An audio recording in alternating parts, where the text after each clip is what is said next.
Marami po kasing hindi nagpapahalaga sa oras, pero sabi nga nila, time is gold. At higit ang panahon sa pera, sapagkat ang pera pwedeng bumalik, ngunit ang panahon hindi na babalik kahit kailan.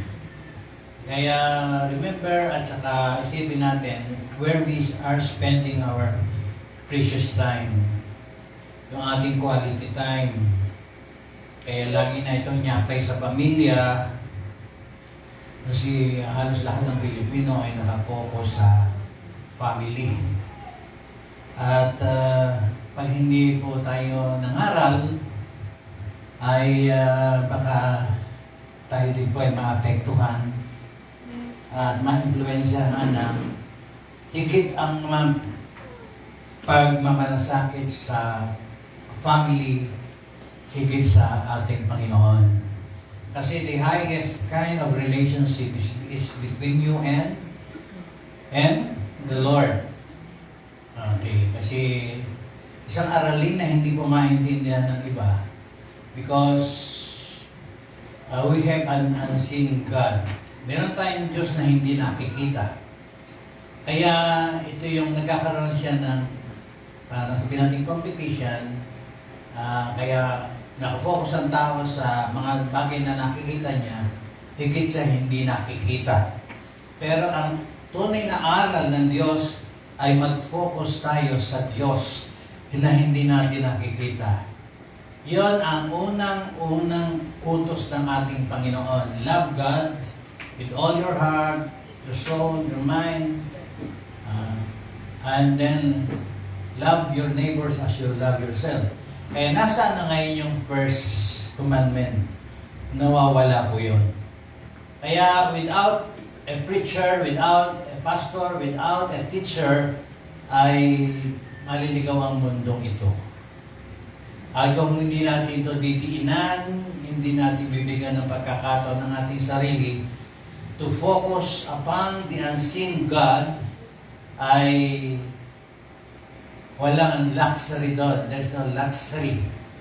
Kasi talaga ang luxury in life ay pag tayo ay nasa Panginoon. Hindi ang ibig sabihin, walang testings, walang trials, walang pain. Hindi po ganun ang ibig sabihin na kung tayo ay nasa kandungan ng Panginoon. Meron yan. Walang easy victory. Kailangan natin talaga makibaka sa buhay na ito and find life and using our precious time para makilala ang Panginoon. At minsan, we are so self-deceived na parang kilala na natin ang ating Panginoon. Pero itanong ni natin sa mga taong naunang nabuhay sa mundong ito. And by the way, using this practical example, who invented Wi-Fi? Who invented Wi-Fi? And when? Eh, pag binuksan niyo yung Google, maibibigay ng Google yan. Bani, pakicheck mo nga. I have my own record, pero gusto ko madilig mo sa iba. Sino nag-enjoy sa Wi-Fi? Taas ang kamay. Sino nagka-boyfriend dahil sa Wi-Fi? Sino nagka-asawa dahil dyan sa Google? Sino ang gumagawa ng assignment using Google? Meron ba? Using the cellphone. Short, maraming pakinabang. Pero alam ba natin kung kailan nauso ang Wi-Fi? Kailan ba ni? Hindi pa nakita? Ayun. Eksakto. Ano pangalan? Ayan. Ibibigay siya ng Google, no? Ngayon, di na-enjoy natin ang panahon natin sapagkat nag-abot po yung panahon namin na yung we are in our old time. Tapos inabot tayo ng computer age. Tapos kung minsan hindi tayo magkaintindihan sapagkat kami ay sa mga dating lumang kaparaanan, kayo ay nasa bagong kaparaanan. Kaya napipilitan din po kaming gumamit at mag-aral at gamitin ang Wi-Fi na nag-enjoy yung marami. Maliwanag ko ba? Naintindihan nyo ba? Okay, sa susunod na tanong. The concept of timekeeping. Kailan na-invento ang relo? Nung araw na walang watches, ano ang ginagamit ng tao para alamin kung anong oras na? Sundial. Sundial and also? May record kayo? Sundial and water clocks. Pilawak daw ng manok. Ha? Pilawak ng manok? Ay bakit may tumipilawak ng tanghali? Kaya nga may nabaliw eh. Sabi niya, bakit may tumipilawak ng tanghali? Kaya nawala siya sa sarili niya. And also the pendulum clock. Pendulum clock. Ayan. Kaya kailangan po gusto ko lang po magkaroon ng awareness at to study. Anong nangyari? We enjoy the time, we enjoy the Wi-Fi, pero hindi natin alam kung kailan at sino ang ginamit ng Panginoon. Malay nyo, maging inventor din kayo. Amen ba? Maging Thomas Edison din kayo. Amen ba? Don? Okay. Kailan nagkaroon ng watch? Naging nagkaroon talaga ng relo na merong kamay. Merong hour, merong second, merong minute. Kailan? 1485. Ano nakalagay niya? Peter Henry, 1485 to August 1542. Ayun. Peter Helene. Tama ba? A locksmith and clockmaster. Isang German inventor. Di alam na po natin, kabakailan pala, hindi katagalan. Kailan nabuhay si Jesus Christ? 2,000 The years. physical, sa kanyang physical body. Kailan? 2,000 years ago. More than 2,000 years ago. Hindi nila mabigay yung tamang eksaktong years, year. Nakalagay lang doon, 2,000 years ago, or more than 2,000 years ago, lagi ganun ang kwento. Okay, binubuksan ko lang po ang ating kaisipan sa mga bagay-bagay na yan, kasi kailangan po ay tayo din po ay magsaliksik sa buhay na ito. Yung time na binigay ng Panginoon ay gamitin natin sa paghanap ng mga mabubuting bagay. Okay, so kasi po yung mga kultong relihiyon, hindi ko lang po babanggitin kung ano na, hindi na kailangan. Sabi hanapin isang relihiyon, sa John 17, 1 and 3, ginamit ang verse na ito, there's only one God, at si Kristo ay isinugo lang. Kaya nangyayari, isa lang ang kanilang Diyos, si Kristo ay hindi Diyos, sapagkat siya ay sent lang ng Panginoon. Kaya nagbumuo na sila ng aral na iisa ang Diyos. Tama namang iisa ang Diyos, pero hindi na pinaniniwalaan yung persona ng pagka-Diyos, yung persona na ating pinaniniwalaan. At ang sabi ng Luke 18:19, why do you call me God? Jesus asked him, only God is truly good. Nung si Jesus Christ, binanggit niya ito, siya nagsabi, only God is truly good. Kaya gumawa na sila ng aral na there is only one God. Walang Holy Spirit, walang Jesus Christ, ang sa kanila lang ay the God, the Father. Ngayon, kung hindi natin ito hanapan ng tamang katwiran, hindi tayo ay mapapabilang sa mga kultong relihiyon. Tinalakay ko po sa kahapon about some kultong relihiyon. Alam niyo ba pinagkagagawa nila? Ito yung dark truth. From the Google, the African mega churches. Malalaking iglesia po ito. At hindi ko na mabasahin lahat. Ang iba ay pinainom ng petrol, pinakakain ng damo, at yung miracle babies, pinangangalandakan nila na na ikaw ay walang anak, magkakaanak ka. Sa kanila yun, sa kanila miracle yun pala. Kaya ngayon hindi siya buntis, kinabukasan meron siyang anak. Nagnanakaw pala ng bata sa ospital. at ibibigay doon sa kanilang member na wala anak. Kaya po, sabi nung isa, I have direct phone number sa Diyos. Ayun.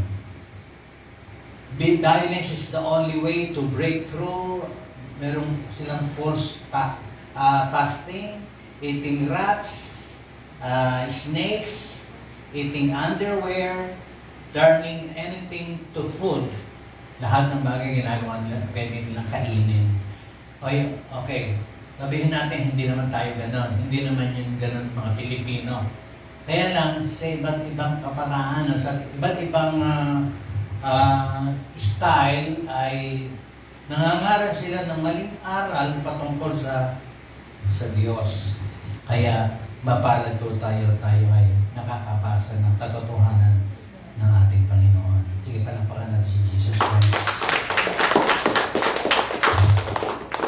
Be careful for too much ceremonies without Christ.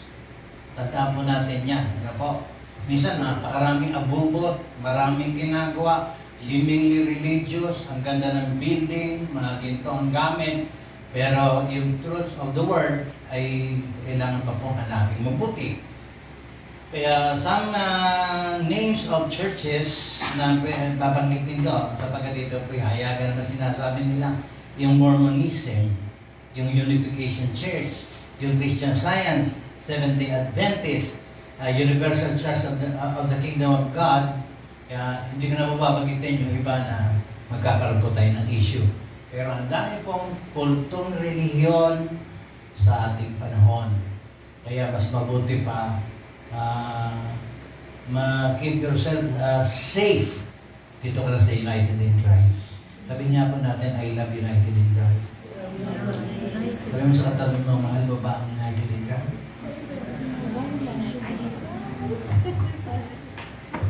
Okay, so thank you very much. Sa 5:1 ng 1 Thessalonians, this is my text.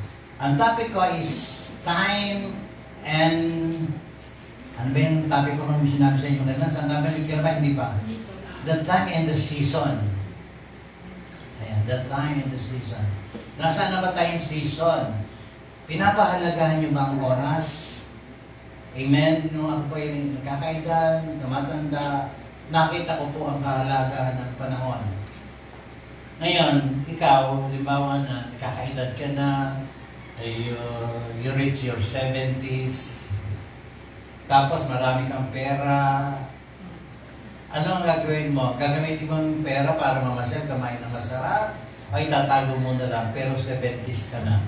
Sige nga, anong gagawin ninyo? You know, na meron kang pera, pwede ka pang bumiyahe, ang tuhod mo malakas pa, parang ito ni Lola Norma. Tapos marami kang pera sa wallet. Sino ka at ano ka? Gagastusin mo ba para mamasyal, para magpakaligaya, or anong plano mo? Ano nasa isip nyo? Magmimisyon. This is time against what? Your health. Times against your physical body. Kaya magbabalance ka rin, iisipin mo pa rin. Di ba? Yung kukunti ang pera mo, pero malakas ka pa rin. Yung marami kang pera, pero mahina ka na. Kaya saan ka na? Ano ang gagawin mo? Huwag ka naman masyadong gastador, amen? Pero kailangan yun, mas balance these things. Amen ba? Kasi yung oras hindi na babalik. Yung opportunity, sabi nga, knocks once. Kaya igagrab mo na, di ba? Na sa mga pagkakataon ngayon, halimbawa, kinukuha kang stewardess, malaki sweldo sa bilang flight stewardess, tatanggapin mo o tatanggihan mo? Kinukuha kang contestant sa pagiging beauty queen, tatanggihan mo ba yun o hindi? Kinukuha kang artista, tatanggihan mo ba yun o hindi? Ayan, sabihin, maraming bagay, maraming pangyayari sa buhay na ito, time against opportunity. Naintindihan nyo ba? Hindi, kailangan isipin po natin yung time na tumatakbo sa araw. Hindi, the only thing na hindi natin kayang pigilin ng isang bagay ay ang panahon. Sino pwedeng pumigil ng panahon? Araw-araw, linggo. Wala, di ba? Sabihin, ganun po kahalaga ng time. And the Bible ay nagsasabi about the time. Tingnan po natin ang laman ng Biblia about the time. Amen ba? Kayamanan ba o oras? Ayan. Pag-iisipin natin, or both are needed. Kailangan natin pareho na ma-enjoy ang kayamanan at ang oras na ibinigay sa atin ng ating Panginoon.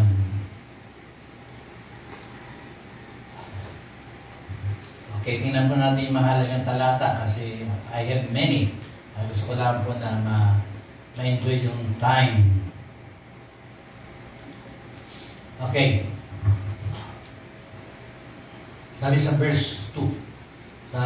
But that's how verse 1. Sa 1 Thessalonians verse 1, 5:1. But the times and the seasons, brethren, you have known it that I write unto you. For you yourself know perfectly the day that the day of the Lord so cometh as a thief in the night. Pakibasa mo din. 1 Thessalonians 5 verse 1, Datapwat, tungkol sa mga kapanahunan at mga bahagi ng panahon, mga kapatid, hindi ninyo kailangan na isulat ko pa sa inyo ang anuman. Okay, tinuro na po ito sa ibang mga chapter, iba't mga talata. Pero sabi rito sa 1 Thessalonians kasi nga po ay medyo sa dako-dako na roon. Malapit na po sa kahayang ito. Kaya sabi niya, no need. Hindi ko na kailangan. Ano sabi doon, Tintin? That I write unto you. For you yourself know perfectly the day of the Lord shall cometh as a thief in the night. In short, no one knows. No one knows. Pero mga pangyayari na hindi natin alam, only the Lord. Kasi kung merong magnanakaw nga naman, ay sasabihin ba niyo kung kailan siya magnanakaw? Hindi. Ganun daw ang pagdating ng Panginoon. Kasi ang usapin dito, yung times and the seasons. At ang bilin dito sa 1 Thessalonians dito, sa verse 3, For when they shall say peace and safety, then sudden destruction cometh upon them. But you, brethren, are not in darkness, that the day should overtake you as a thief.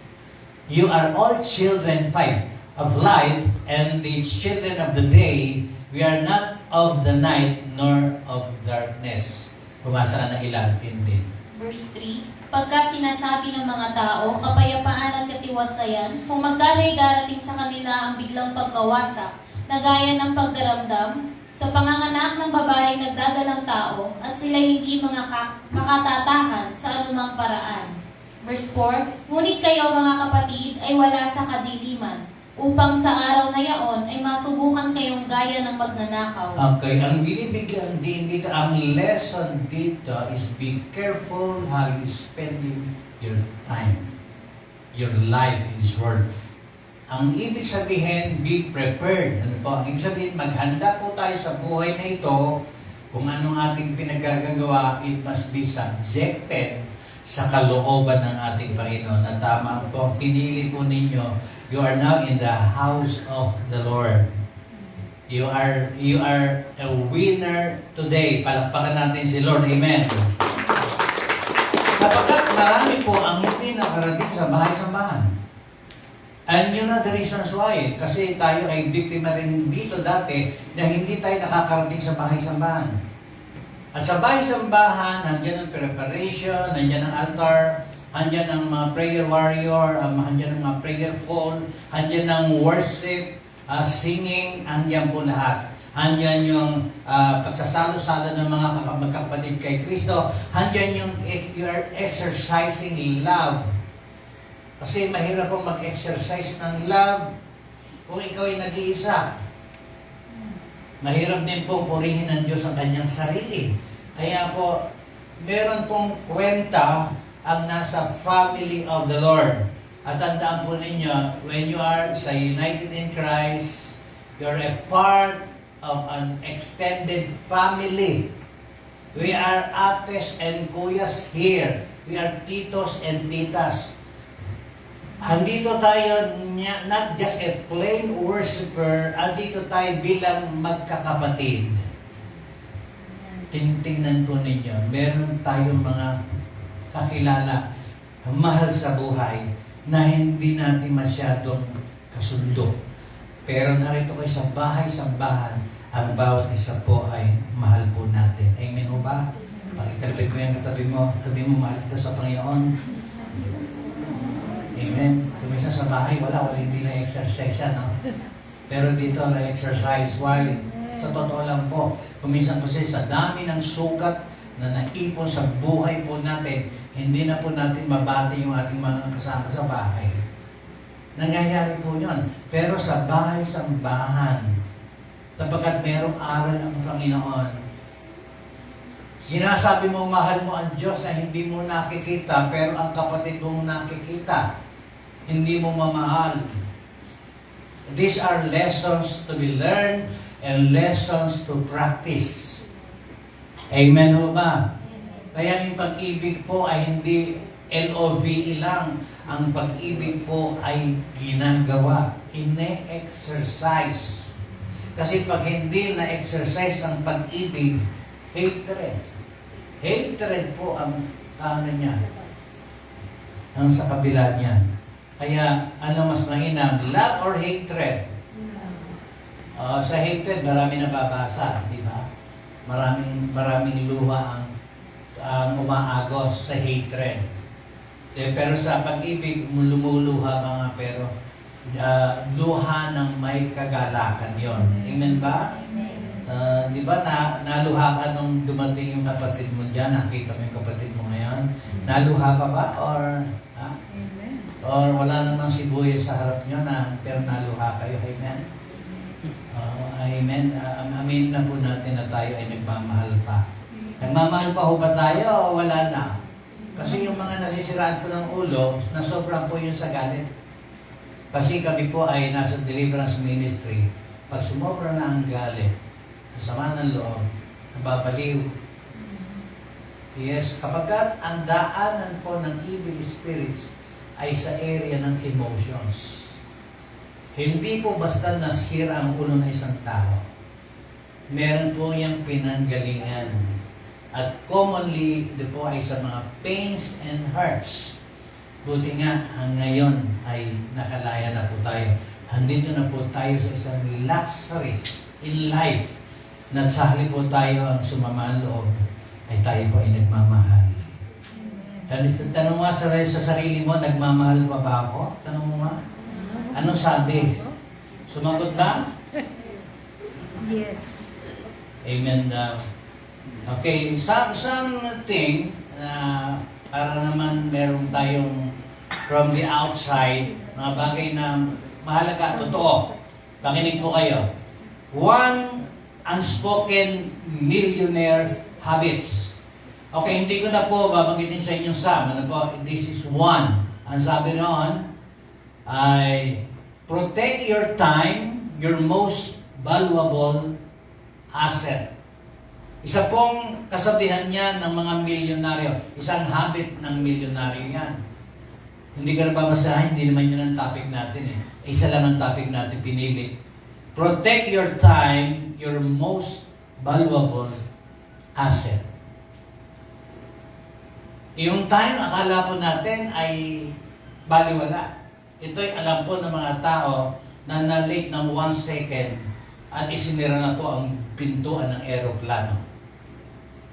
Alam po yan ng mga sa sports. Merong 2 seconds remaining. Merong 1 second remaining. Nahihahagis ang bola sa kabila ng court. At sa kung anong kadahilanan, parang meron siyang hypnosis na sa kabila ng court, ma-shoot na isang player ang napakalayong bola. Sabi ko, ano kaya ang ginagawa nito at nakaya niya i-shoot sa napakalayong lugar ang isang bola? Kaya po, tandaan po niyo ito sa mahalagang bagay pa rin. Gusto kong sabihin sa inyo. You're not a failure until you stop trying. No matter how many times you fall, as long as you don't stay down, you're not lost yet. Tayo maraming pagbagsak, pero tatayo po tayo. Amen mo ba? Babaman tayo. Kaya huwag kang susuko sa buhay na ito, sabi nga ng marami. Every failure is a feedback, not a setback. Kahit na gano'n ka kadalas bumagsak. Okay. Kaya po ni-introduce ko sa inyo ito, makinig po kayo, The Secret of the Mind. Hindi ko na binabagit ng author kasi nadadagdagan ng oras eh. When mind is weak, kasi bilang Kristiyano po, hindi po tayo lang naka-uniforme na blue at puti, at tayo po ay kung ano-anong ating mga estilo, hindi po ganon. Hindi po ganon ang Kristiyano. Ang Kristiyano po ay yung puso ang mahalaga, yung isip ang mahalaga sa pagiging Kristiyano. Naintindihan po ba natin? Yun po ang pinakamahalaga. Okay, when mind is weak, situation is a problem. When mind is balanced, situation is challenge. When mind is strong, situation becomes an opportunity. Tinatatagalog dito, Manny, tulungan mo kami. Sabi, isa-isa lang tayo. When mind is weak, situation is a problem. Ano sa Tagalog?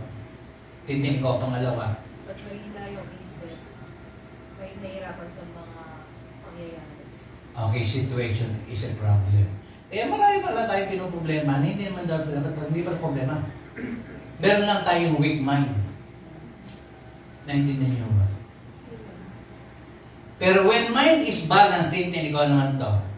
Situation is challenge. Kapag balanse po yung pag-iisip natin, nakikita natin yung mga bagay na challenge sa atin para subukin ko naman yung kaya na. Ayun. Meron kang mag-exact ka ng effort. Kasi ang sabihin, you have your balanced mind. Ano? Hindi yung suko ka na agad, hindi mo na maintindihan, hindi kasi, kung minsan kasi ang taong punong-puno ng sarili, no? Punong-puno ng sarili. Alam niyo ba yung punong-puno ng sarili? Yung hindi yung maturuan. Lagi siya magaling. Ito, pangatlo, sino ang magtatagalog nito? When mind is strong, situation becomes an opportunity. Sino? Okay, Manny, balikan li kita. Pag malakas yung isip, lahat ng nakikita niya ay Oportunidad. Parang magandang pagkakataon. Ayan. O, saan tayo rito ngayon? Weak, balance, or strong? Saan tayo? Kaya, bilang isang Christian church, hindi lang po yung luhod, tayo, kanta. Hindi po ganon ang katangian ng isang iglesia. Ang isang iglesia nag-aaral. Amen. Hindi pwede nga, tubo. Inumin mo. Katulad ng binanggit ko kanina, kumain ka ng damo sapagkat kinasabi ni Lord. Kainin mo yung daga. Yun yung extreme practices ng mga black African churches na iba. Ito ay mga mega churches. Ibig sabihin mega churches, malaki iglesia, maraming membership. At ang tingin mo isang iglesia maganda. Maganda bihis, mayaman ng iglesia, pero yung inturo, yung aral. Kaya mas mainam po, ma-challenge po tayo para mag-isip. Or magkaroon tayo ng opportunity. Kung meron kang strong mind, meron kang opportunity. Amen ba? Kaya kailangan po ay meron tayong pangarap. Kung tayo mangangarap, taas-taasan na po natin yung pangarap po natin. Amen ba? Kung meron tayong gusto, taas-taasan naman po natin yung brand na gusto natin. Kaya ang sabihin na huwag kang magkaroon ng poverty mentality or spirit of lack. Parang walang-wala ka, parang pag mahirap ka, nasa Diyos ka. Yan po yung mga maling aral na ating nakagisnan. Kaya it's time for us to study life. Ano inyo-offer ng Panginoon sa panahon ito ng ating buhay. Amen. So mga kadalagahan, it's your high time. Amen ba? It's your high time. Pwede kang, di ba, maging masaya ka. Pero yung ibang dalaga ay hindi masaya. Meron bang dalaga hindi masaya dito? Amen? Yung mga binata hindi din masaya, meron ba? Alam niyo, yun yung prime time ninyo. Amen ba? Yun yung prime time. Isipin mo, walang masyadong naghihigpit sa iyo. Yung nanay mo, higpit-higpitan lang yun. Yung asawa mo, tunay na mahigpit. Asan ka na? Nuwars ka uuwi. Asan na naman ang sukli, ang pera? Di ba? Yung nanay, kahit na kabrutal ng anak, mahal na mahal pa rin ng anak. Tama ba, Sister Baby? Di ba? Pag nanay ka, sabi mo, magpalit na tayo ng pangalan, pero babawiin mo din naman. Di ba? Kasi nag-iisang anak. Naintindihan mo ba natin? Hayaan mo na. Isa naman anak mo. Hayaan mo na. Babae naman anak mo. Amen? Kakaintindihan mo tayo? It's high time for us to study. To challenge. Para palawakin natin ang ating isip. Di ba? Kung ang problema nyo lagi kayo nag-aaway, di huwag na kayo mag-usap. Di ba, Brother Robert? No? Yes. That's the best solution. Amen? Kasi pag nag-usap kayo, singhalan kayo ng singhalan. Amen? Di huwag na kayo mag-usap. Tama. Solve a problem. Amen? Yes. Walang mahirap dyan. Amen? Amen. Sige, palakpakan natin si Lord. Amen. Hallelujah.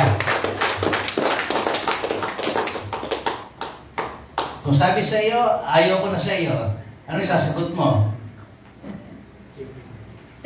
Sabi ko, sabi ko nung araw na kinaliligo, sabi ng misis ko, break na tayo. Baka wala akong kasalanan sa'yo. Ano mapayag? Wala siyang maisip na kasalanan ko, wala siyang may kasalanan. Amen? Kailangan mayaman ka sa pangangatwiran. Amen? Tapos sabihin mo sa asawa, hindi kita pamimigay. Ano ka? Laruan? Yes. Pero pag inis ka na, gusto mo na hiwalay. Amen? Yes, challenge your mind to find answers sa mga tanong na parang walang kasagutan. Tingnan niyo po, isang question pa. A question for troubled times. Meron ba kayong troubled times? Ngayong nakarang mga linggo, sino mang troubled dyan? Sino troubled? Sino na problema dyan? Ha? Sino hinahanapan ng boundary dyan ng kanyang asawa? Sino ang pinakakialaman ng cellphone niya? Baka meron nakatagong message. Meron ba? Okay. A question for troubled times. Are we more concerned about the advancement of God's kingdom or the preservation of our comfort and affluence? Maganda po sabi ni Paul Wasser. Ano sabi niya sa Tagalog? Pakitagalog to kami. A question for troubled times. Ito tatagalogin mo. Are we more concerned about the advancement of God's kingdom or the preservation of our comfort and affluence? Mas mahalaga ba sa iyo yung pagpapalaganap ng kingdom, ng kaharian ng Diyos, o yung komportable ka? Amen. Kaya po yung during those troubled times, ayan, ang paraan doon, hanapin natin ang mukha ng Panginoon. Yung affluence, ang meaning po, an abundant flow or supply, abundance of property. Yeah. Kasi minsan ang hinahanap ng tao, comfort and properties, nakalimutan niya na mag-invest sa kaharian ng ating Panginoon. It is the best thing talaga na mag-invest tayo sa paghahari ng Panginoon. Okay, ito'y para sa lahat. Warning nyo and tingnan po natin kung nasa po tayo. Ikaw naman tintin to. Never has a generation so diligently recorded itself. Ang ibig sabihin, ano yan? Recorded, ibig sabihin yung selfie. Selfie. Accomplishing so little. Ito yung generation, never has a generation so diligently recorded itself, accomplishing so little. Okay? Alisin, balik kung kasi dititin, bahala kayo. Ayun nga. Ayan. Never has a generation, talking of this generation. Ito, so diligently recorded itself. Sabihin, recorded itself, selfie, di ba? Pa-picture tayo ng lugar na pinuntahan natin and everything. So, accomplishing so little by unknown. Ano yung sabihin? Maraming naka-document yung buhay mo sa Ayun. social media, pero wala kang natatanggap. Ayun. maraming dokumento tayo sa social media na wala tayong na-accomplish. Kaya beware of our time. Beware of kung ano po ang ating priorities in life. Malapit na po, kung totoo ito, sabi ni Bill Gates. Sino ba si Bill Gates? Sino ba yung posisyon niya sa buhay? Siya ba yung mayaman na tao? Ano sabi ni Bill Gates? Within 10 years, yan, talking of time, 10 years, AI will replace many doctors and teachers. Human won't be needed for most things. Ayan. Usap po tayo. Sa loob doon ng 10 taon, papalitan na ng AI ang trabaho ng mga tao. 10 years. Teachers, ano ba yung sinabi ng ganitong profession? Doctors. Ha? Doctors. Doctors. Ngayon, nakita natin yung power ng robots. Ito naman eh, lumang turo na ang nag-assemble ng motorsiklo, ng kotse, ng SUV, ay mga robots na. Nakikita niyo ba? Hindi na talaga human. No? Maraming assembly plant na robot na ang gumagawa. Nakakapaglala. Ang mga AI na yun, walang puso yan. Sino may puso? Tayo, di ba? May puso pa ba kayo? Saan lugar nakalagay? Left or right? May puso pa ba tayo? Alam niyo po pag naghari ang AI, alam niyo po yung mga mayayamang yung walang Diyos na mangunguna sa atin, makinig po kayo mabuti kasi we are not aware of the time. Sila na mangunguna sa atin na walang puso. Kaya kailangan magkapuso ka sa humanity. Magkaroon ka ng puso sa kapwa mo. This is the right time. Kasi dating ang panahon, baka tayo pangunahan ng taong walang puso. Remember 666? He's a man. He is a man. Ang 666 po, hindi po ito isang espiritu. He is a man. Naintindihan po natin na walang puso. Kaya tinatanong ko po sa inyo, kung meron kayong puso pa, nagmamahal pa ba kayo? Do you have the love of God in your heart? Okay. The word time ay meron pong 751 times. Meron a fourth time, meron kailangan ang root word ay time. Sa Old Testament, 543, sa New Testament, 208. Sa madali po sabi, time is very much involved sa buhay ng tao. Ang panahon. Kaya, protect the time that you have. Makamalin po nyo yung panahon po ninyo. Is one skill to teach your son, is the time management. Kaya niyo ba i-manage ang time po ninyo? Have time to sing, have time to worship, have time, di ba, to exercise, have time to your family, to your study and everything. Time management. Nangyayari ba ito? Sino rito ang kumatulog ngayon ay 2:00 na madaling araw? Sino? Alauna. Ako lang po ba ang isa? Nangyayari po yun kasi iba na yung takbo ng panahon. Iba na yung maraming nagbabago sa buhay na ito. Kaya lang, still, kahit na nasanay ka sa matulog na alauna 2:00, you must manage your time. Amen. Kayamanan po yan na walang katulad. Ang oras. Kaya itong iba, bugnutin kasi hindi man ang lumalabas. Hindi nag-i-invest sa sarili. Kaya kailangan po, meron time tayo for relaxation. Meron tayong time kung minsan kung naiibsan ka sa pagmumuling, kung naiibsan ka sa pamimili, do it. Kasi mahirap yung sumabog ka. Amen. Mahirap yung sumabog ka kasi hindi ka alam ang ginagawa sa buhay na ito. Nahalo ka sa 4 na sulok ng bahay mo, alam mo lahat ang kung saan nakatago yung langgam at ipis. Amen? You will not be challenged. Kasi punong-puno ka na, hindi ka pa maalis. Hayaan mo namang mainip sa iyo yung asawa mo. Amen ba? Kinaiinipan mo pa ba ang asawa mo? Hindi na.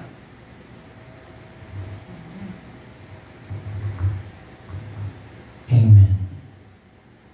Kaya all of these things ay mababalance natin. Sabi nga natural balance. All of these things ay may magandang pangyayari kung meron tayong strong mind.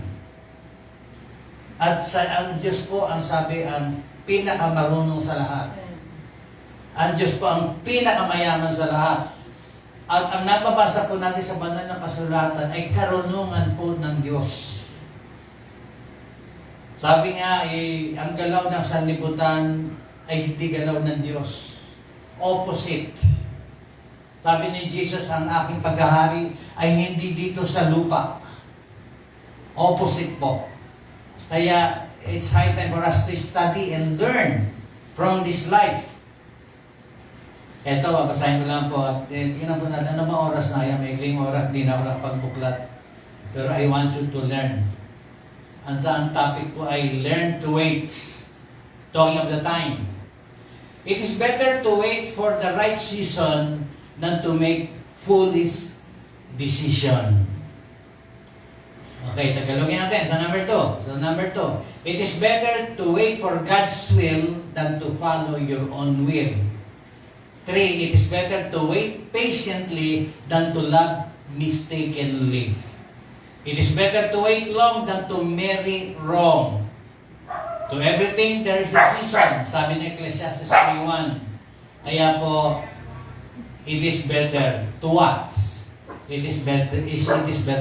Ang ibig sabihin, huwag bira ng bira.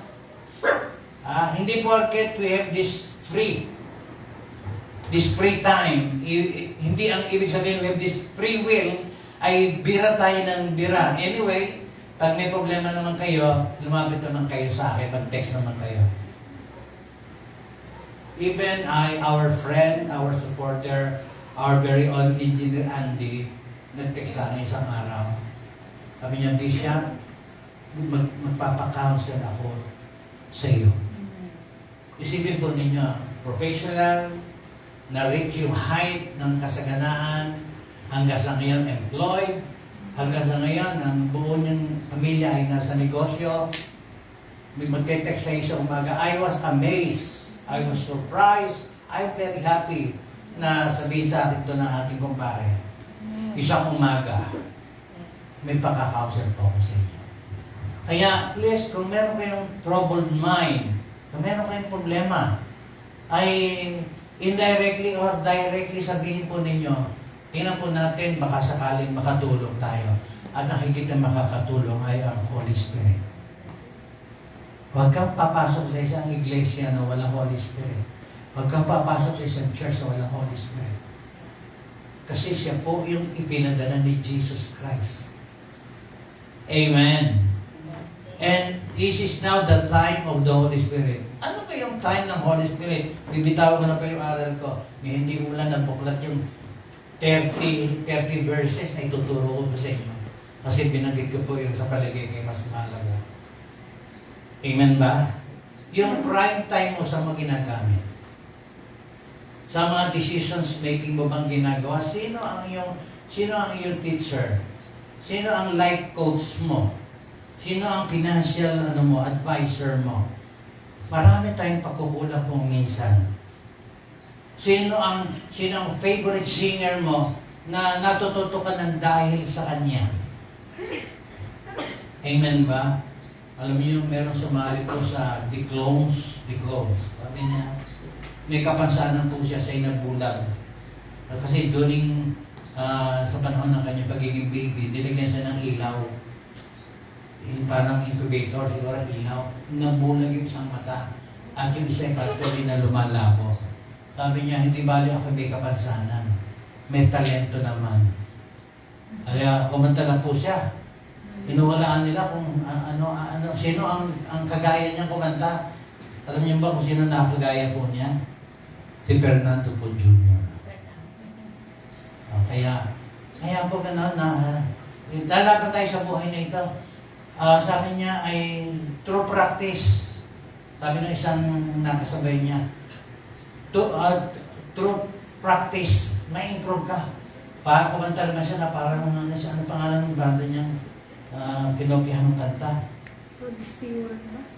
Meron siyang maganda yung boses niya, kaya sabi nung judge, and the winner, and the winners, ayan, walang natalo sa kanila. Pareho silang nanalo. Kasi they spend more time sa practice. Hindi dahilan ang kapansanan niya para siya ay mapabilang dito sa ating panahon. Ikaw, tinatago mo ba yung talents mo? Ayaw mo pagkanahin? Hindi ka ba na-challenge? Wala ka bang balance? Mind? Hanggat maaari, doon tayo sa huli, magkaroon tayo ng strong mind that everything is an opportunity. Amen ba? Huwag mo sasabihin sa sarili mo, ang pangit ko, wala akong pag-asa, hindi nga ako matanggap, hindi nga ako nire-respeto. Hindi po yun yung panahon ng mga mananampalataya. Ang panahon po ng mananampalataya, kaya ko. Kaya ko. Mararating ko. Matatapos ko. May maganda mangyayari sa aking buhay. Sometimes is hindi tayo doon sa FAPE. Kung hindi man tayo pinalad na maging artista, kung hindi naman tayo pinalad na maging anak ng bilyonaryo, pero we have that faith, we have that pananampalataya. Exercise the faith that we have. Amen. Ang United in Christ po ay bunga ng pananampalataya. And this day, di nangyari. Dumating si Brother Celo. Amen. And this is a miracle day. Amen? Yes. Okay, sige, palakpakan natin si Lord. Hindi na tayo masaya dahil mahina yung palakpak eh. Lakas natin ang palakpak para sa pagkakas. That is happiness. Sa kapatid na hindi mo nakita matagal, nakita mo ngayon, that's happiness. What is happiness to you? Gaytay ba kayo ng Christmas? Sabi ko, susunod ba? Ako ba yung maglalagay ng alasa ganito? Na tubog sa ginto? Sapagkat ang buhay ng tao po, everyday ay isang special occasion. How you treat your day? Paano mo tinitreat ang araw mo? Kailangan everyday, ano yan? Is a day of celebration. Every day is a special occasion. Lalo na pag ikaw ay nasa palubog na yung araw mo, hando ka na sa taon na 70, 80, Lola Norma, happy birthday. Yes. Pero sumisikat pa. Meron pa tayong kakainin lechon. Yes. Salamat sa nag-sponsor. Amen. Amen. Handaan niyo mga sarili niyo. Kailan ba yung Norma? Kailan ba handaan? 20. April 20. Meron ako hindi ko kumbidahin. Pero pupuntang kusa. Kapag ko sabi, magse-celebrate na tayo, hindi dahil merong magandang okasyon, kundi everyday. Merong celebration dapat sa buhay ng tao. Amen? Yung buhay ka lang, wala kang sakit, buhay yung anak mo, buhay yung magulang mo. May namdan yung may magulang, di ba? Kahit ba ginugulangan ka, amen? May namdan ang may magulang. Kesa wala. Kaya, how you treat your day? Paano ka mag-isip sa oras binigay ng Panginoon sa iyo? Kung wala kang panahon, lumakad. Standby ka sa computer. Hanapin mo magagandang bagay na sinusulat ng tao. Magagandang bagay na sinasabi ng Panginoon. Amen ba? Hindi yun nakatingin ka sa kawalan. Naghihintay ka na lang ng tumilaw kang manok. Challenge yourself about these things. Uuwi kang, to be a professional, hindi mo kailangan makatapos ng college. Amen ba? To be, maging career man or career woman ka, hindi mo kailangan may masteral. Kasi Kasi makikita sa kilos mo, at ikaw ay pinangungunahan ng banal na Espiritu ng Panginoon, hindi ka namumutya, hindi ka namimintas. Pagmamahal lang ang weapon mo sa buhay mo. Yes, amen. Kaya tingnan po ninyo yung mag-amang nagpagkarera sa kamatayan. Meron bang dahilan para ikaw ay malakit ng tao? Hindi ka naman nasa lane, nakumuntik lang. Ikaw ay ngayon ay pinagtatawanan sa social media. Na kung tawagin kay si Oscar. Alam niyo ba yung Oscar kung tawagin? Inagmumotor na kamote rider na lahat ng paraan ginagawa para hangaan siya ng tao bukas makalawa doon sa ilalim ng bangit sa bangin. Dahil nahulog. Kasi umiwas po tayo sa mga bagay na scandalous. Amen ba? Kasi maminsan yung kasawang Kristiyano nag-aaway din. Tanong masaktan yung may kaaway ka ba? Yes, we are not exempted. Kasi sobra naman banal ka pa kay San Pablo kung walang kaaway. Pero yung pag-aaway nyo, paano kayo may improve? Amen ba? Kung paano kayo may improve yung pagkatao natin. Kasi kung minsan may iwas tayo sa problema. Alam niyo po, yung hinaharap yung problema, matalino tayo. Kasi pag hindi mo hinarap, andyan pa rin yung problema. Kaya, using your time wisely. Yung time po ay sobrang napakahalaga sa buhay dito. Time for you to grow. Huwag kang papayag na hindi ka lalago. Kasi isang bagay na hindi lumalago, nagsisimula ng mamatay. What is old age? Sa palagay niyo, ano yung old age? What is the best age? The best time? Wala, hindi natin pwede sabihin, di ba? May mga taong yumaman at old age. Yumaman siya. May mga taong sumikat nung siya ay tumanda na. Kaya hindi natin alam. Kaya ang ibig sabihin, use your time properly, magkaroon ka ng time management. Kung halimbawa na sanay ka sa ganung matulog, hindi gawin mo, pero gumising ka ganito naman ang tama. And after na gumising ka, gawin mo yung pwede mong gawin ng magagandang bagay. Kaya ako'y nalulungkot po sa isang araw, wala akong nagawa. At kung minsan hindi ako gumagawa para matuto yung ating mga kasama. Hindi matututo without using the law of use. Makinig po kayong sa matanda. Hindi ka lalago na hindi ka gumagawa. Hindi ka lalago na hindi ka nag-iisip. Kung after this, babalik ka sa isang iglesia na puro seremonya at walang sermon, walang pagtutuwid, walang challenge, bumalik ka na lang sa identity Christ. Mag-aya ka pa.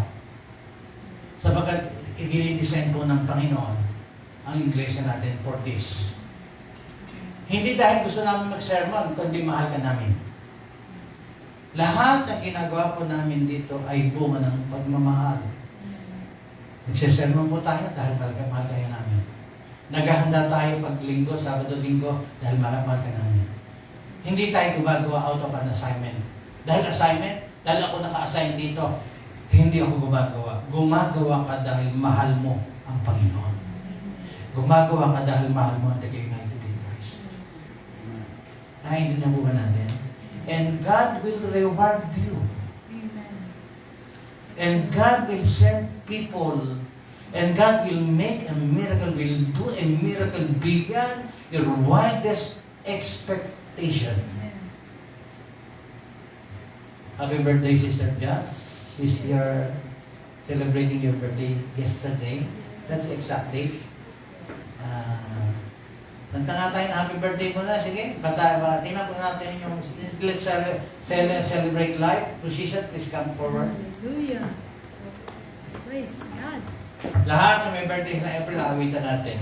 Amen. Si Lola, Norma, si Paring Larry, si Jasmine, Angelo. Angelo, tapos si Angela. Angela, tapos mo kami mo. Huwag mo kami kakalimutan na. Size 12. Yung biro lang yun. Biro lang yun. Size 8 lang ako. Si Kuya. Let's celebrate life. Ganon natin pinapahalagahan ang buhay ng tao. Awitan natin, very special song. Awitan natin ang May Birthday. Sino hawak ng mic? Ang mga song leaders? Buddy, please stand and conduct. Happy birthday to you. Ito. Happy birthday to you. Happy birthday. Happy birthday. Nasa ni mga birthday. Happy birthday, Abby. Tumayo nga yung celebrants. Please stand up. Happy birthday to you. Happy birthday, happy birthday, happy birthday. Sa Tagalog. Maligaya. Maligaya. Sa iyong pagsilang. Maligaya, maligaya, maligaya, maligaya. Sige, mga bata, si Lord, amen. Happy birthday. Thank you very much. Please all stand up. We will sing song at pagkatapos mananalangin po. No?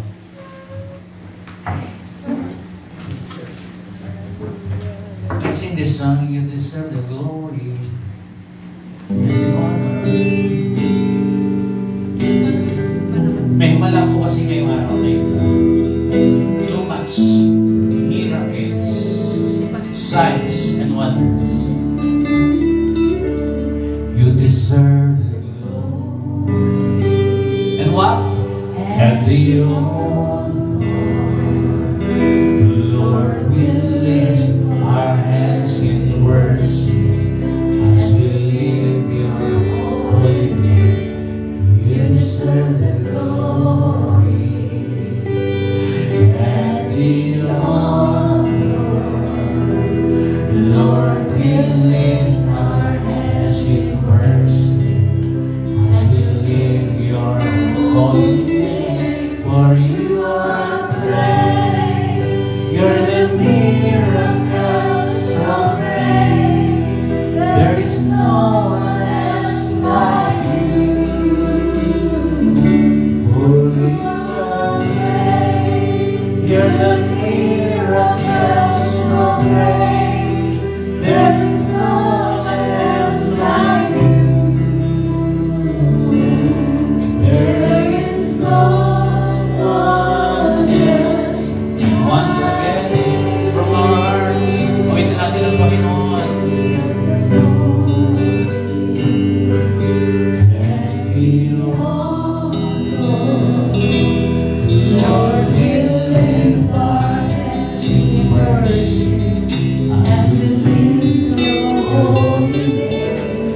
You deserve the glory and the honor. Lord, we lift our hands in worship as we lift your holy name. For you are great, you're the miracle so great. There is no one else like you. For you are great, you're the miracle so great. There is no one else like you. For you are great, for you are great, you're the miracle so great. There is no one else. For you are great once again. For you are great, you're the miracle so great. There is no one else like you. There is no one. There is no one else. There is no one. There is no one else.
Brandt. Nawa, they are specials, Lord. Ikaw ang bumuhay sa kanila. Ikaw ang gumawa sa kanila. And they are very special to us.